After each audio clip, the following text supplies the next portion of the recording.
New York is by far one of the most popular tourist destinations on the planet. We're sure you've seen photos of the iconic landmarks or even been there yourself.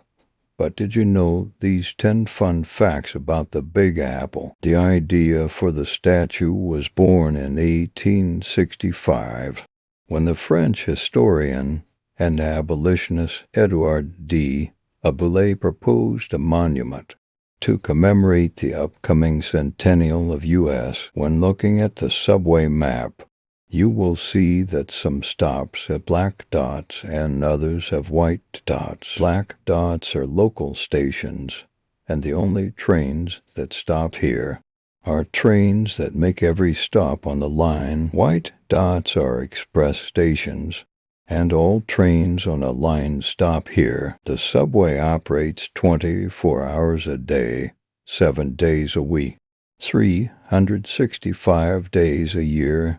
Riding the subway is one of the easiest and most convenient ways. New York City ranks 12th among the large cities, with full-time civilian workers averaging 42 hours, 50 minutes of work each week. Average weekly commute times also vary considerably among cities.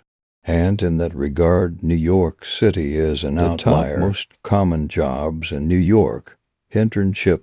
Sales associate, cashier, administrative assistant, office assistant. We like going after midnight when the crowds are low, and we can take our time walking through the display on the first floor before hopping on the elevator to the 86th floor.